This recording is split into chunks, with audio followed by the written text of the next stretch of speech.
Monsieur Josien, bonjour. Bonjour. Vous êtes spécialiste de communication interpersonnelle. C'est vrai. Vous êtes aussi enseignant à l'ESC Lille. Oui.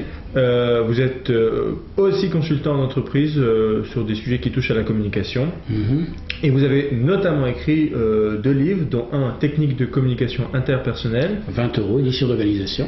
Et un livre très connu des futurs étudiants aux écoles de commerce, Assuré à l'oral, que vous avez écrit avec Monsieur de Héripon. Oui. Et à ce propos, nous aimerions vous poser quelques questions pour aider les futurs étudiants à l'ESC Lille. Allons-y. Première question que j'aimerais vous poser, c'est avant d'arriver à son entretien, comment peut-on se préparer à cet entretien d'admission?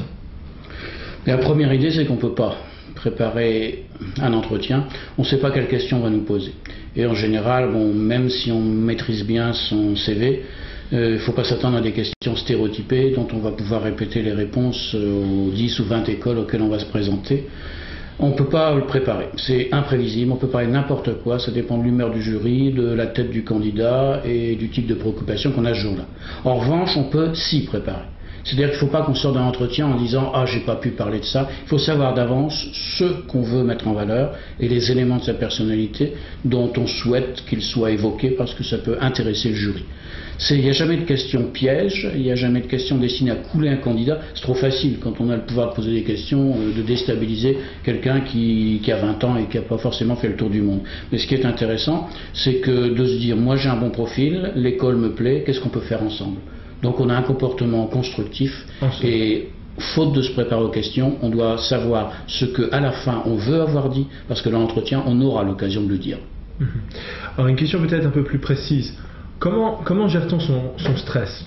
Quand on arrive à l'entretien, on est toujours très très stressé, on est un peu avant. Comment peut-on gérer le stress avant l'entretien? Ce serait dommage de ne pas être stressé, ça pourrait signifier qu'on n'est pas outre mesure motivé. Il y a un jeune acteur qui répondait un jour à Louis Jouvet, j'ai pas le stress. Et Jouvet lui aurait répondu, rassurez-vous monsieur, ça viendra avec le talent. Autrement dit, quand on a du stress, c'est qu'on est disponible au public, c'est qu'on est respectueux de son public, c'est qu'on souhaite le convaincre, et par conséquent, le stress, c'est pas quelque chose de négatif. Si on n'avait pas de stress, on se lèverait pas le matin. En revanche, effectivement, il faut pouvoir le gérer, non pas vouloir le dominer. Parce qu'il y a des gens qui arrivent, on leur dit, vous avez l'air un peu stressé. C'est d'ailleurs pour les aider qu'on leur dit ça. Et ils disent, oh non, ça va. Ils se suradaptent. C'est pas bon. Il ne s'agit pas d'essayer d'être plus fort ou plus autoritaire qu'on ne l'est. On ne demande pas aux gens d'avoir dès le départ un profil de président-directeur général. Ça viendra ultérieurement.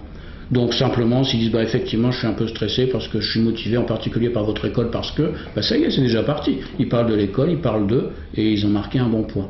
Et on ne juge pas les gens sur leur stress à ce moment-là parce que c'est un jury non pas d'embauche, ce qui ressemble beaucoup, mais un jury d'entrée dans une école et les gens ont 3 ans pour changer. Très bien, encore une question que beaucoup de futurs étudiants se posent. Est-ce qu'il faut être honnête? Est-ce qu'il faut être plutôt naturel ou spontané? On n'est pas à confesse. Si quelqu'un dit je voudrais être comptable mais j'ai un problème, je suis kleptomane, c'est embêtant, quoi. Donc vous n'êtes pas au confessionnal, vous n'êtes pas là pour avouer toutes vos difficultés, mais vous n'êtes pas forcément là non plus pour raconter l'histoire, parce que si on raconte des histoires, ça va se voir.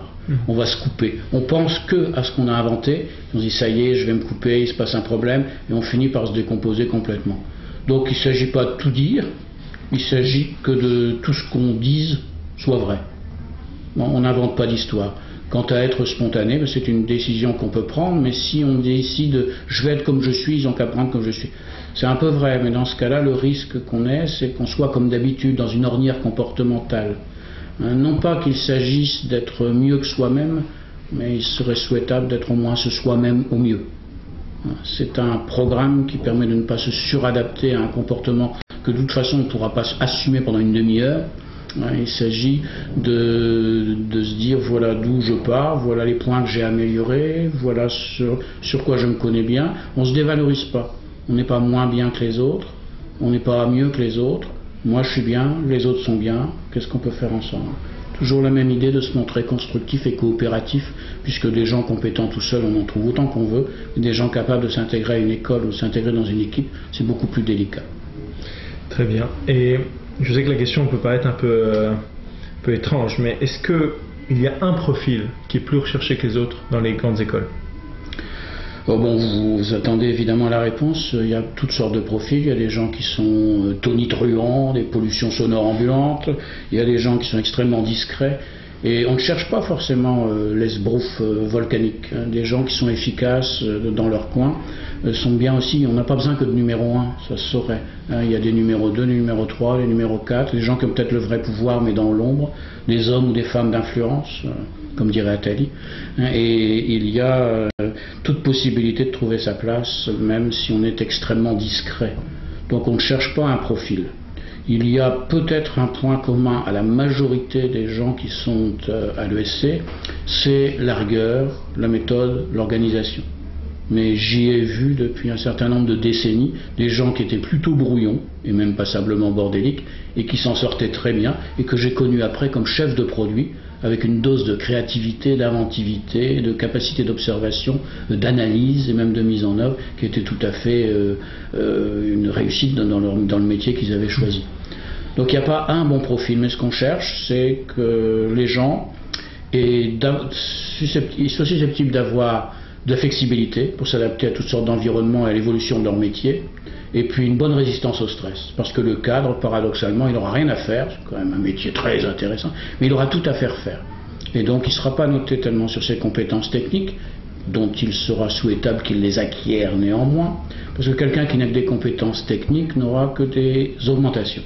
Il sera intéressant qu'il ait des capacités de management, comme ça il aura aussi des promotions. Et là on en vient sûrement au dernier point. Au-delà de l'étudiant, au-delà du futur étudiant en école de commerce, quel conseil pourriez-vous donner aux futurs managers? Toujours difficile et un peu aléatoire de donner des conseils. Les gens qui arrivent après une prépa, ils ont fait la preuve de leur capacité intellectuelle. Ils ont eu soit un DUT, soit un BTS, soit ils ont fait une prépa, et Dieu sait que la prépa c'est pas forcément facile à vivre, c'est quand même 2 années de sa vie qu'on met parfois presque en parenthèse pour obtenir le concours. Donc à l'école, ils feront preuve d'aisance comportementale, c'est ce qu'on leur demandera, l'aisance comportementale. Et si le futur manager a la possibilité justement d'acquérir la souplesse, la flexibilité, la résistance au stress, ce sont les 2 choses qu'on peut apprendre en communication. Il n'y en a pas d'autres. On peut raffiner sur les théories, sur le verbal, le non-verbal, etc. Mais flexibilité et résistance au stress, ça lui permettra de survivre même en situation de crise, ce qui, comme on le sait, peut advenir. Très bien. Merci, monsieur José. Je vous en prie, c'était un plaisir.